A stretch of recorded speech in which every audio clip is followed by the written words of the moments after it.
बिस्मिल्लाहिर्रहमानिर्रहीम। क़ाला रसूल सल्लल्लाहु अलैहि वसल्लम,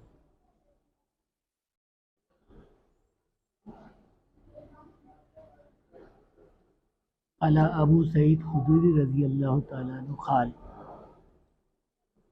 मन राआ मिनकुम फलयुग़य्यिरहु बियदिही फ़इन लम यस्तति फ़बिलिसानिही फ़इन लम यस्तति फ़बिक़ल्बिही वज़ालिका अज़अफ़ुल ईमान औ कमा क़ाला अलैहि सल्लतु वस्सलाम।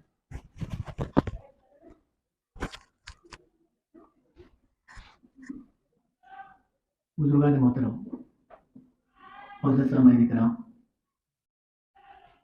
ईमान के 3 दर्जे हैं। अल्लाह के रसूल सल्लल्लाहु अलैहि वसल्लम ने फरमाया, हज़रत अबू सईद खुदरी रज़ियल्लाहु ताला अन्हु से रावी है, जब आप कोई बुराई देखो तो अल्लाह और उसके रसूल के खिलाफ चल रहे हैं, सामने जगह रख के पीछे बैठे।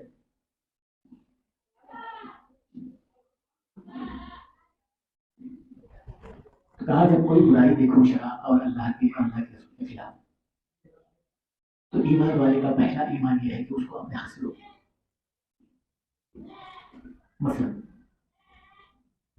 अल्लाह के रसूल के खिलाफ बातें हो रही हैं, आप अपने रिश्तेदारों में, मातहतों में या करीब के लोगों में आप गए हुए हैं, जैसे तकरीब वगैरह में, फंक्शन वगैरह में चल रहा है मामला, खुराफात हो रहे हैं और खिलाफ शराब मामला हो रहा है। अब वो सारी बातें जो आजकल चल रही है, बहुत सारे ऐसे हमारे भाई जो शौक के वास्ते करते हैं और बाज़ी लोग दिखावे के वास्ते भी करते हैं और बाज़ी लोग लोगों में अपनी आहो भागत करने के लिए भी करते हैं। चूंकि ये सारी बातें शौक और ज़ौक़ में, खुदा के खौफ में नहीं है। अगर वाकई खुदा का खौफ होता तो ये चीज़ें हमारे पास बिल्कुल तो खैर नहीं होती, अगर हो तो भी दायरे हुदूद में होती।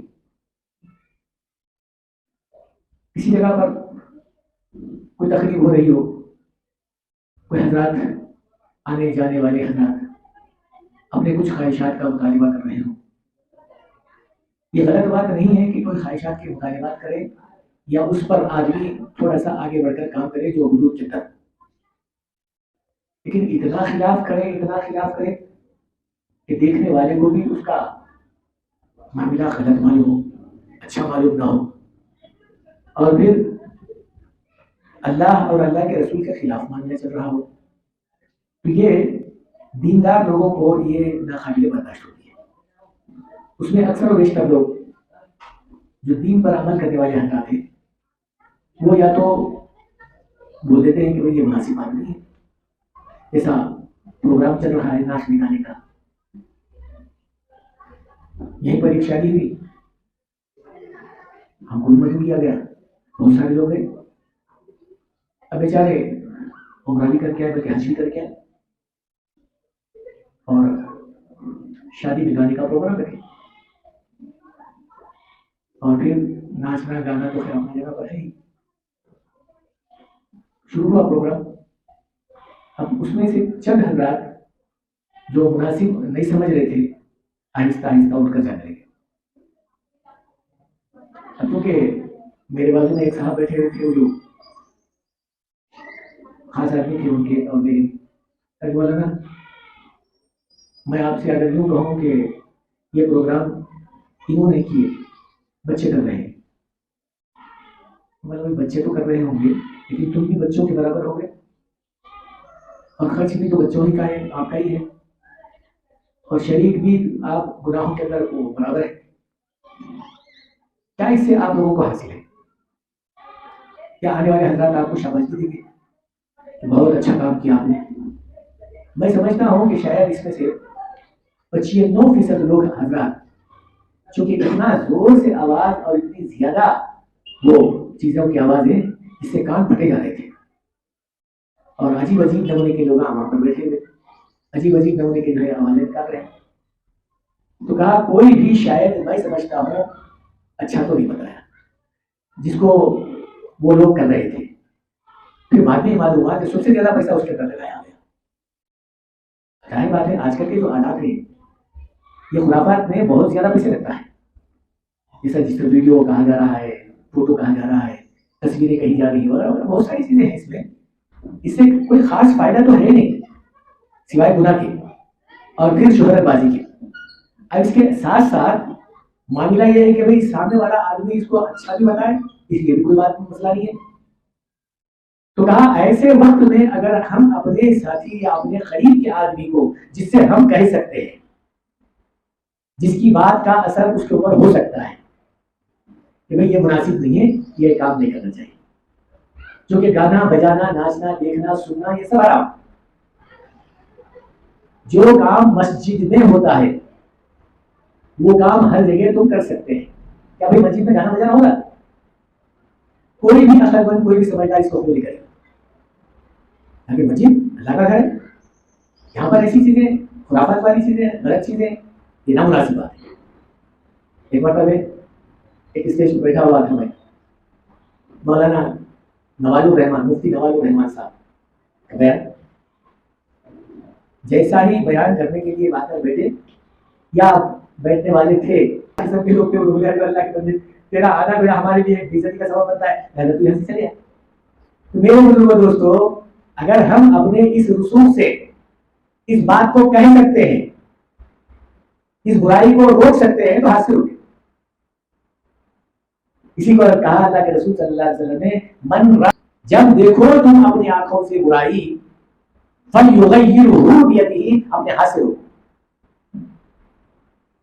मगर यहां पर इस बात का लिहाज रखना जरूरी है, कहीं आपके हाथ से रोकने में कहीं आपका हाथ न टूट जाए, और उतना ही नहीं बल्कि आपकी इज्जत का महाजी पैदा न हो जाए। मैं ये बात को मैं इस वास्ते बता रहा हूं, आपके अंदर इतनी खूबत है कि आप अपने हाथ से उसको रोक सकते हैं, तो रोकिए। इस हदीस का ये मतलब है।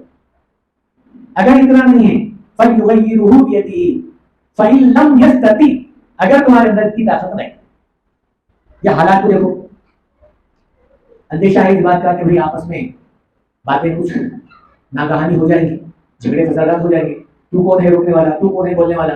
आज वक्त भाई भाई का ही मामला जो है ऊंचा नीचा हो जाता है। मैं मेरे पैसे खर्च करके कर रहा हूँ, आप रोकने वाले कौन है, यहाँ तक बता जाती है। तो कहा हालात को मद्देनजर रखते हुए अगर ये बात आपके काबू के बाहर है तो फइल्लम यस्तती फबिलिसानी, आप अगर हाथ से रोक नहीं सकते तो कम से कम जबान से तो बोलो, ये बुरा है। अब ये जबान से बोलना भी दूसरे नंबर की बात है।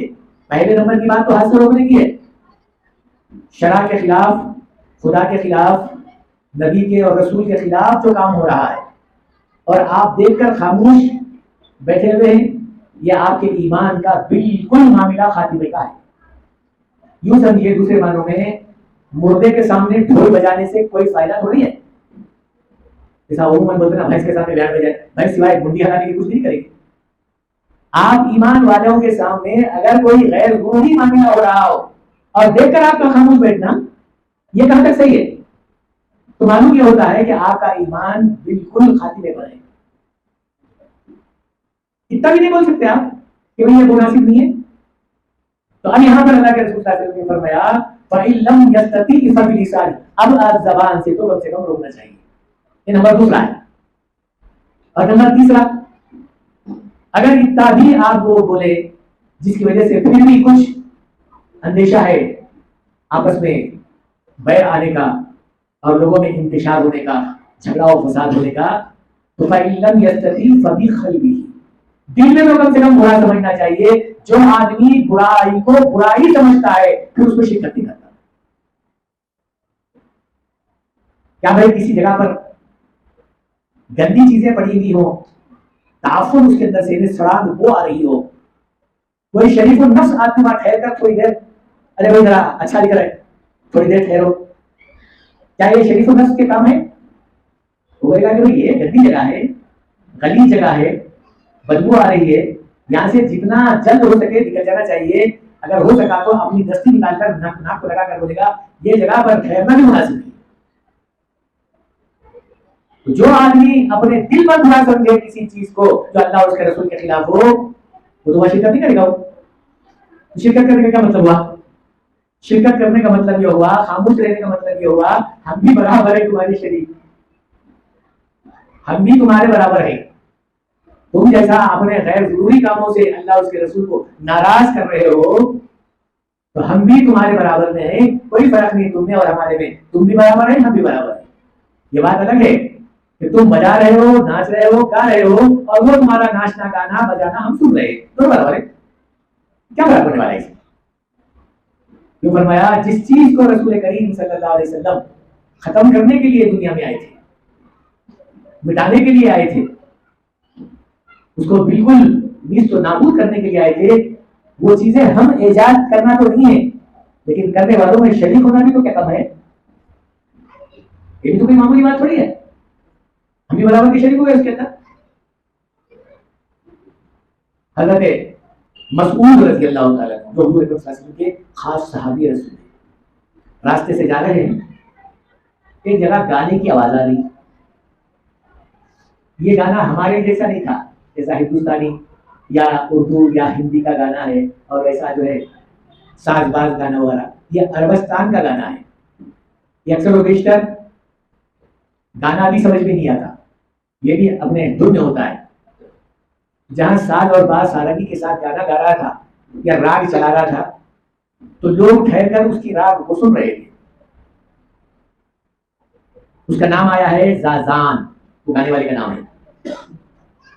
हजरत अब्दुल्ला बिन मसऊद रज़ी अल्लाह ताला अन्हु थोड़ी देर के लिए ठहरे। अब शायद उस जमाने के गानों में भी कुछ थोड़ी बहुत नसीहतें वगैरह भी रहती थी, जो हम अपने बचपन में भी सुनते थे। तो कुछ गानों में भी नसीहतें हुआ करती थी, वाले बात है, ये अलग चीज है। आज के फहिश गानों के अंदर नहीं मालूम क्या क्या चीज है। तो थोड़ी देर ठहर कर सुनकर कहा, क्या ही अच्छी आवाज है, क्या ही अच्छी आवाज है, अगर चेके इसकी आवाज कुरान में होती।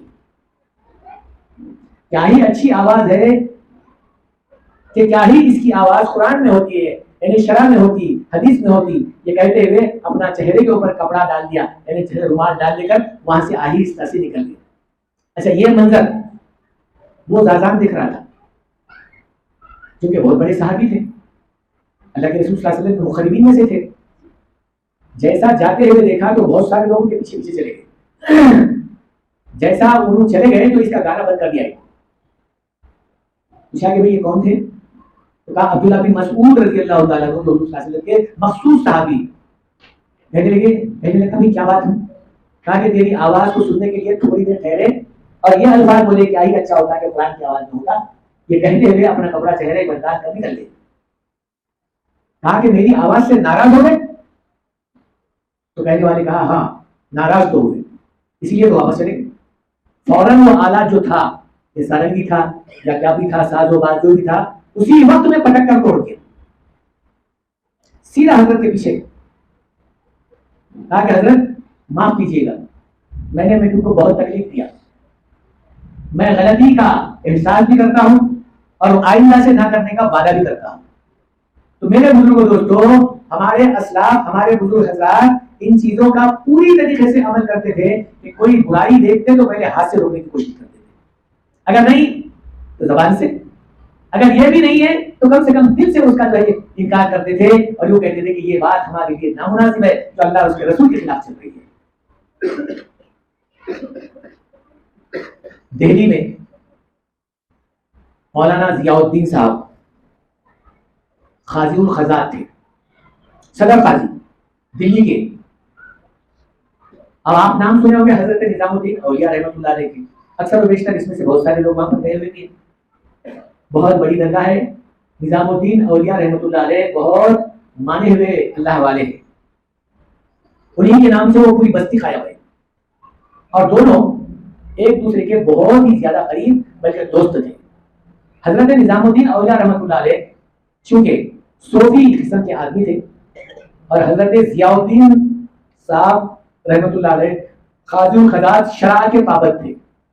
ये मारिफत के अंदर अपने आप को लगाए चल रहे थे और ये शरीयत के बहुत पाबंद थे। चूंकि आप हजरात अक्सर व बेशतर सुने होंगे आजकल दरगाह शरीफ में उर्सा वगैरह होते रहते हैं। अब हमारा भी जाना होता है कभी कभार। अब नहीं मालूम बेचारे ढोल चालू बजाना शुरू कर दिया, हारमोनियम भी बजाना शुरू कर दिया, नहीं मालूम क्या क्या है। हालांकि ये सब चीजें नाजायज है। उस जमाने में ये बातें नहीं थी, आज के इजाजत नहीं है। क्योंकि उस जमाने में कुछ डफ वगैरह हुआ करता था, जिसके एक तरफ में बाजा होता है, बजाते थे तो दूसरी तरफ आवाज निकल जाती थी, ये जायज था। तो हजरत निजामुद्दीन औलिया रहमतुल्लाह अलैह कुछ नाते नगमे सुनने के ख्वाहिशमंद थे, और हजरत जियाउद्दीन रहमतुल्लाह अलैह जो खाजुल खजा थे, वो शरा के इतने पाबंद थे कि जरी सी भी गलती उनको नाकाबिल बर्दाश्त थी। मगर दोनों में आपस में जोड़ था, इतना जोड़ था कि एक दूसरे को छोड़ के नहीं रहते थे। एक मरतबा हजरत निजामुद्दीन औलिया रहमतुल्लाह अलैह एक टेंट डाले हुए हैं और अंदर कुछ नाते नगमे पढ़ने वाले पढ़ रहे हैं आवाज से। उधर से हजरत जियाउद्दीन जो काजी खजा थे आ रहे अपने साथियों के साथ। देखा कि टेंट अंदर चारों तरफ से बंद है, पर्दा पड़ा हुआ है। अंदर कुछ आवाजें, नाते और नगमे, कहीं गाना बजाना समझे होंगे आप हजरात, मैं नात और नज़म बता रहा हूँ, तो आवाज से चल रही है। वहां पर हजरत जियाउद्दीन रहमतुल्लाह अलैह ठहरे, थोड़ी देर ठहरकर सुने। कहा कि अच्छा, आज तो हजरत निजामुद्दीन साहब ये नात और नज़म सुन रहे हैं, राग और आवाज के साथ। ये बात तो उनके लिए खैर मुनासिब है, लेकिन दूसरों के लिए ये मामला इनके यहाँ जाने के बाद ये आवाज और ज्यादा जो है राग रगेली में और साथ बाद में तब्दील हो जाएगी, ये नामुनासिब है। लिहाजा अब ये शरा के पाबंद तो थे ही थे। अब ये हदीस को सामने रखकर मन रआ बियदी, अपने हाथ से रोकना चाहिए, क्योंकि खरीद का मामला था, दोस्ती का भी मामला था। हमेशा हम उनके जो है इसमें प्रोग्रामों में शरीक हुआ करते थे। तो ठहर कर कि भाई अब यहाँ रोकना चाहिए, आवाज दिए, रोक दो, आवाज रोक दो, ये तुम्हारी आवाज बाहर तक आ रही है, ये अंदर अंदर ही अगर हो जाए तो। मगर याद रखिए, फिर मैं इसको दोहरा रहा हूँ, ये सिर्फ साज और बाज नहीं, सिर्फ राग और रगेली का मामला था। ये नात और नज़म पढ़ा जा रहा था, यानी कुछ नगमों की आवाज में पढ़ी जा रही थी। लेकिन ये बात भी मौलाना जियाउद्दीन साहब बर्दाश्त नहीं कर सके, कहा कि रोकना चाहिए। आज ये इतने बड़े बुजुर्ग होकर ये मामला कर रहे हैं तो लोगों के अंदर एक आम रिवाज हो जाएगा कि भाई इन्हों कर रहे हैं तो हम भी करना चाहिए, इन्हों कर रहे हैं तो हम भी करना चाहिए। आपने सुना होगा कि बहुत सारे लोग जो कहते हैं कि भाई खवाली करना चाहिए, खवाली में वो होना चाहिए, ये होना चाहिए। आज नहीं मालूम नहीं क्या क्या जो है लोग नहीं मालूम कर रहे हैं। मेरे बुजुर्गों दोस्तों, ये जो कर रहे हैं लोग हजरात, इनसे ही पूछे कि भाई ये क्या मुनासिब है। कहा कि नहीं मौलाना, हम लोगों को जमा करके कुछ नसीहतें कर रहे हैं। एक साहब से मैं बात की तो कुछ नसीहतें खवाली से होती है, नसीहतें गानों से होती है, नसीहतें गैर ज़रूरी चीजों से होती है। नमाज का वक्त होगा, नहीं नमाज का वक्त होगा तो बंद कर लेते, नमाज का वक्त नमाज पढ़ लेते। अरे मैं अल्लाह के बंदो, ये अपनी जगह पर है, मगर ये जो चीजें आप इजाद किए हुए हैं ये कहाँ तक सही है। हजरत ख्वाजा बदा नवाज रहमतुल्लाह अलैह जो गुलबर्गा शरीफ में इस वक्त के हैं, उनके जो सज्जादे शरीफ है आपको मालूम होना चाहिए। बहरहाल अब मैं पूरी पोल खोल कर देता था, लेकिन अब ये मौका नहीं है, चुनांचे इस बात को जो है वहां तक महदूद रखिए। तो ये बात है कि हजरत जियाउद्दीन साहब देखा कि ये अंदर नाते नज़में नगमे हो रही हैं, तो इन्हों बोल दिए जबान से कि रोक दो। वहां रोकने को तैयार नहीं है, इन्हों अपने मस्त में है। अब लेकिन भाई हाथ से रोकना चाहिए, जबान से तो नहीं रोक रहे, हाथ से रोकना चाहिए। तो वो जो टेंट था, वो टेंट के रस्सियां काट दी। अपने साथी में टेंट के रस्सियां काट दी, टेंट जब गिर जाएगा ऊपर फिर खुद बंद हो जाएगा। टेंट के रस्सियां काट दी, टेंट के रस्सियां जब काटे तो मालूम अल्लाह ताला को क्या मंजूर था, अल्लाह क्या चाहते थे और उनका क्या जो है मामला ताल्लुक अल्लाह ने आता था, वो अलग बात थी। हजरत जियाउद्दीन रहमतुल्लाह अलैह ने कहा कि मेरा काम था हाथ से रोकने का, रोका। मेरा दूसरा काम था जबान से बोलने का, बोला। इसके बाद में भी अगर ये मामला मेरे काबू के बाहर का है, इसको दिल में बुरा समझकर निकल गया।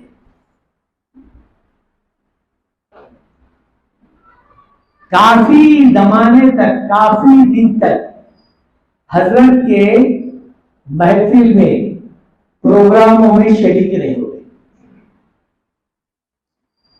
हजरत निजामुद्दीन रहमतुल्लाह अलैह बोले, अरे भाई क्या बात है, खाजी साहब नहीं आ रहे, हमारे प्रोग्रामों में खाजी साहब नहीं आ रहे। किसी कहने वाले ने कह दिया खाजी साहब बीमार हैं, खाजी साहब बीमार हैं इसीलिए नहीं आ रहे। वाकई बीमार थे। तो अब हजरत खाजी साहब को ये मालूम हुआ, हजरत निजामुद्दीन औलिया रहमतुल्लाह अलैह मालूम ये कर रहे हैं कि भाई खाजी साहब को तलब कर रहे हैं, खाजी साहब को चाह रहे हैं, आने की बात कर रहे हैं, लेकिन इनके पास इतनी उम्र कहाँ है कि वो चल कर आए। बाद में ये मालूम हुआ कि खाजी साहब हजरत से मुलाकात करने के लिए हजरत के कहने के ऊपर तैयार तो हो जाते, लेकिन दिल में एक बात थी कि भाई जो काम शरा के खिलाफ कर रहे हैं वो काम मेरे लिए मुनासिब नहीं, क्योंकि शरा के खिलाफ है। तुम जो काम कर रहे हैं वो खिलाफ शरा है, इसीलिए मैं ऐसे आदमी पर मिलना, ऐसे आदमी से मुलाकात करना मुनासिब नहीं समझता। अब काफी दिन तक दूर दूर रहे। आखिरकार जब हजरत निजामुद्दीन औलिया रहमतुल्लाह अलैह बहुत ज्यादा चाहने लगे, तो हजरत खाजी साहब तैयार हो गए कि भाई जाना चाहिए, मिलना चाहिए। चूंकि निजामुद्दीन औलिया रहमतुल्लाह अलैह बहुत चाह रहे हैं मेरे को और बीमार भी हो गए हैं, मुनासिब है कि जाकर मुलाकात करना चाहिए। चुनांचे खाजी जियाउद्दीन साहब बीमार थे, तो हजरत निजामुद्दीन औलिया रहमतुल्लाह अलैह खुद मरम से नफीस उनके पास पहुंच गए कि भाई मैं तुमसे मुलाकात करता हूँ, तुम मेरे से मुलाकात करने से गुरेज कर रहे हो और मैं खिलाफ शरा काम कर रहा हूँ या बिदअती काम कर रहा हूँ, तो आप मेरे को मुनासिब नहीं समझते, तो मैं खुद आया हूँ आपसे मुलाकात करने के लिए। चूंकि उस जमाने में खाजी जियाउद्दीन साहब रहमतुल्लाह अलैह बहुत ही ज्यादा बीमार रहे, बल्कि फरीश थे। फरीश के माने बिस्तर पर पड़े हुए थे, उठाना बिठाने के वास्ते भी लोग उनके ऊपर मामूर थे। जब बाहर आए आवाज दिए, हजरत निजामुद्दीन औलिया रहमतुल्लाह अलैह खाजी साहब के घर पर आए हैं। कहा कि कौन है?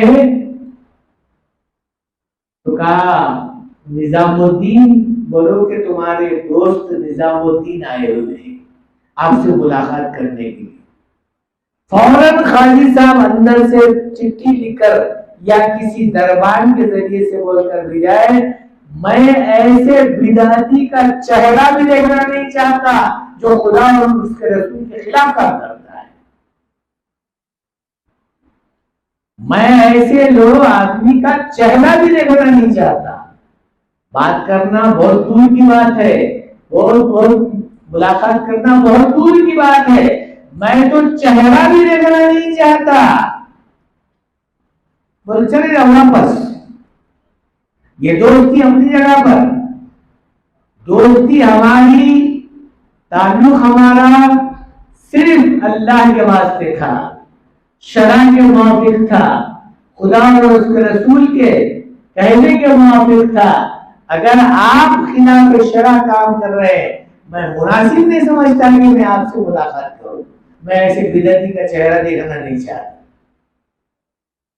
फौरन उसी वक्त में हजरत ख्वाजा निजामुद्दीन रहमतुल्लाह अलैह ने उसी दरबार से बोलकर भेजा रहे हैं, कहो हजरत से कि मैं बिदअत से तौबा करके आ रहा हूं, आइंदा से ऐसा काम नहीं करूंगा। जो तुम जो समझ रहे हैं वो बिल्कुल सही है। मेरे नजदीक तो खैर कुछ अलग बात है, लेकिन जो तुम समझ रहे हो वो शरा के मुआफिक, ये तुम्हारा कहना बिल्कुल सही है। मैं उस बिदअत से तौबा कर आ रहा हूँ, आइंदा से ऐसा हरकत का मामला नहीं करूंगा। जो तुम समझ रहे हो खुदा और उसके रसूल के खिलाफ काम नहीं करूंगा। जैसा ही दरबार पहुंचा, वाशबिन पहुंचा अंदर, कहा कि हजरत ख्वाजा निजामुद्दीन रहमतुल्लाह अलैह अपने इस बिदअत से तौबा कर आ रहे हैं और आइंदा से ना करने का आहद कर रहे हैं। बस इतना बोलना था, अपना शमला निकाल कर देकर कहा लेकर जाओ, ये मेरा अमामा है। अब उसके पैर नीचे रखकर आने के काबिल नहीं है। इतना बड़े बुजुर्ग और इतना अल्लाह का मुकर्रिब इंसान है वो उसके कदम अब नीचे रखकर आने के काबिल नहीं है। कहा मेरा शमला बिछाओ, मेरा अमामा बिछाओ, कहा इसके ऊपर चलते हुए मेरे पास आना चाहिए। जब शमला यानी अमामा गया हजरत ख्वाजा निजामुद्दीन औलिया रहमतुल्लाह अलैह के पास, कहा कि हजरत ये जियाउद्दीन रहमतुल्लाह अलैह अपना अमामा देकर कह रहे आप अब नीचे चलने के काबिल नहीं है, ये मेरे बहन अमामे के ऊपर चलते हुए मेरे से मुलाकात करने के लिए आई है। हजरत उस अमामे को लेकर सर पर रखकर कहा शरा हमारे सर पर है, अल्लाह का और अल्लाह के रसूल का हुक्म हमारे सर पर है, इसको हम नीचे नहीं गिराते। जब नीचे गिर जाता है तो फिर हम कहाँ बाकी रह जाते हैं, कहाँ मुसलमान का बाकी रहता है। कहा मुसलमान का काम ही यह है कि जब कोई खिलाफ शरा काम देखता है तो सबसे बेहतरीन बात यह है कि वह अपने हाथ से रोके, अगर नहीं रुकता है तो फिर कम से कम जबान से रोके, आखिरी दर्जे में उससे भी कम नहीं होता तो फिर दिल में बुरा समझे तो उसमें शिरकत नहीं करता, इसको बुरा समझे तो कहा ये दर्जा ईमान के आखिर का है, इससे कम कोई दर्जा नहीं है। तो मेरे बुजुर्गों दोस्तों, अल्लाह करे कि हम अपनी ईमान की हिफाजत के लिए बुराइयों से रुकने और रोकने की फिक्र करते रहें। अल्लाह हमको बुराइयों से रुकने की तौफीक नसीब फरमाए। वमा अलैना इल्लल बलाग।